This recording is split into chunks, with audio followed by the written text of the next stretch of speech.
Doctor Zakir নায়েকের Bangladesh আসা যেই কারণে বাতিল হয়েছে, ঠিক একই কারণেই ডক্টর মিজানুর রহমান আজহারীর সব প্রোগ্রাম ক্যান্সেল হয়েছে। আজ এক ঘোষণায় আজহারী বলেছেন, উন্মুক্ত মাঠে অনুষ্ঠিতব্য আমার এ বছরের বিভাগীয় সকল তাফসির মাহফিল স্থগিত ঘোষণা করা হলো।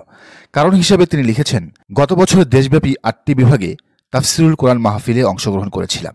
আলহামদুলিল্লাহ, প্রতিটি প্রোগ্রাম বেশ শান্তিপূর্ণ ও উৎসবমুখর পরিবেশে সম্পন্ন হয়েছে। পবিত্র কোরআনের দুর্বার আকর্ষণে দূর দূরান্ত থেকে ছুটে আসা জনতার উপচে পড়া ভিড় ছিল চোখে পড়ার মতো। লাখো মানুষের এ সকল জমায়েত সামাল দিতে আইনশৃঙ্খলা রক্ষাকারী বাহিনীর সদস্যদের বেশ হিমশিম খেতে হয়েছে। পরিস্থিতি নিয়ন্ত্রণে সেনাবাহিনী, পুলিশসহ সংশ্লিষ্ট অন্যান্য বাহিনীর সমন্বয়ে গঠিত যৌথ বাহিনীর মাঠ পর্যায়ে যে পেশাদারিত্বের পরিচয় দিয়েছেন তা সত্যিকার অর্থেই প্রশংসার দাবিদার। বর্তমানে সারা দেশে নির্বাচন কেন্দ্রিক একটি আমেজ তৈরি হয়েছে। অন্তর্বর্তীকালীন সরকারের ভাষ্যমতে আগামী ফেব্রুয়ারিতে নির্বাচন অনুষ্ঠিত হবার কথা। নানা কারণে আসন্ন নির্বাচন আমাদের জাতীয় জীবনে অত্যন্ত গুরুত্বপূর্ণ একটি বিষয়। ইতিমধ্যে প্রায় সকল রাজনৈতিক দল খুব জোরে সোরে তাদের সভা সমাবেশ ও প্রচারণা কর্মসূচি শুরু করে দিয়েছে। ডিসেম্বর ও জানুয়ারিতে তাদের মহাসমাবেশগুলো অনুষ্ঠিত হবে। জননিরাপত্তা নিশ্চিত করার স্বার্থে এসব মহাসমাবেশগুলোতে আইনশৃঙ্খলা রক্ষাকারী বাহিনীর সদস্যদের মোতায়েন করতে হবে। এমত অবস্থায় আমাদের পক্ষ থেকে নতুন কোনো প্রোগ্রামের আয়োজন তাদের উপর বাড়তি চাপ সৃষ্টি করতে পারে। আর আইনশৃঙ্খলা রক্ষাকারী বাহিনীর সদস্যদের সহযোগিতা ছাড়া এক একটা তাফসির মাহফিলের বিশাল জনস্রোত সামলানো মুশকিলের বিষয় হয়ে দাঁড়াবে।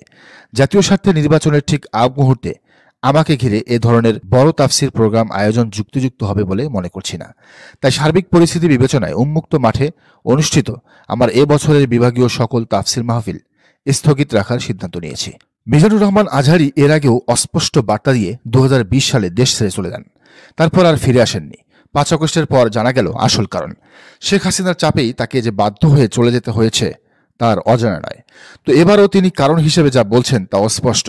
শেখ হাসিনা পালানোর পর গত বছর মিজানুর রহমান আজহারী দেশব্যাপী 8টি বিভাগে 8টি মাহফিল করেছেন।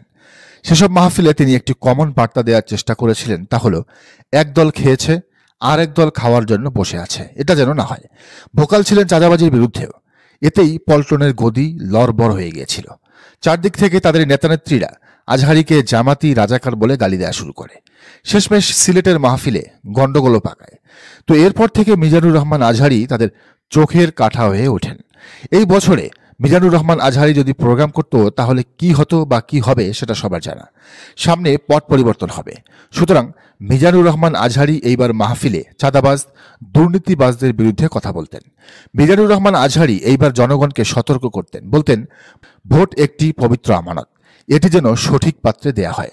ফলে জনগণ চাঁদাবাজদের আগেই লাল কার্ড দেখিয়ে দিত। এই ভয়ে একটি দলের হাইকমান্ড মিজানুর রহমান আজহারীর উপর চাপ প্রয়োগ করে তার প্রোগ্রাম ক্যান্সেল করতে বাধ্য করেছে। নেটিজেনরা বলছেন এইসব বল প্রয়োগে তারা কয়জনকে থামাবে?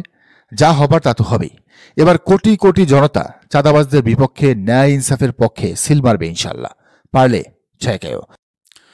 বিষয়টি নিয়ে সুলাইমান মাসুম লিখেছেন, 80 এবং 90-এর দশকে শহীদ আল্লামা দেলওয়ার হোসেন সাঈদীর মাহফিলগুলোতে 144 ধারা ঘোষণা করেও মাহফিল বন্ধ করা যায়নি। অনেক মাহফিলে আল্লামা সাঈদী তাফসির পেশ করছেন, একপাশে গুলি হচ্ছে, মুহুর্মুহু ককটেল আক্রমণ হচ্ছে। আল্লামা সাঈদী তার বক্তব্য এক মুহূর্তের জন্য বন্ধ করেননি, বরং তিনি তখন বলিষ্ঠ কণ্ঠে হুঙ্কার ছেড়েছেন।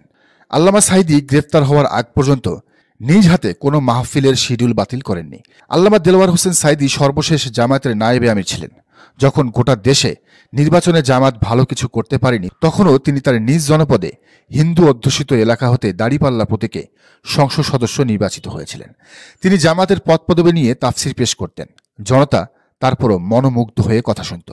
তাতে বরং আল্লামা সাঈদীর গ্রহণযোগ্যতা সর্বমহলে আরও বেশি জনপ্রিয় হয়ে উঠেছিল। মিজানুর রহমান আজহারীকে উদ্দেশ্য করে মাসুম বলেন, ঠুনকো অজুহাত সামনে এনে জানি না আপনি কার বা কাদের পরামর্শে এই সিদ্ধান্ত নিয়েছেন, অথচ এই সময়টাই ছিল জাতিকে সঠিক দিক নির্দেশনা দেওয়ার উপযুক্ত সময়। সবার কাছে নিজেকে গ্রহণযোগ্য ও বিতর্কের ঊর্ধ্বে রাখার যে কৌশল অবলম্বন করলেন তা আশা করিনি। ইসলাম, ইসলামী আন্দোলন, ইসলামী রাজনীতি, ইসলামী রাষ্ট্র প্রতিষ্ঠার যে সংগ্রাম চলছে তার পক্ষে আপনার ভূমিকা রাখার এটাই সঠিক মৌসুম ছিল। জানি না কে বা কারা আপনাকে এই ক্ষেত্রে প্রভাবিত করল। শহীদ আল্লামা দেলওয়ার হোসেন সাঈদীর মতো ইসলামী রাষ্ট্র প্রতিষ্ঠার আন্দোলনে বিপ্লবী ও আপোষহীন হতে শিখুন ভাই আমার। সিদ্ধান্তটি সঠিক হয়নি। দর্শক, আপনি কি মনে করেন জানান কমেন্টের ঘরে। আর এই চ্যানেলে নতুন হলে অবশ্যই সাবস্ক্রাইব করে বেল আইকনটি বাজিয়ে রাখুন।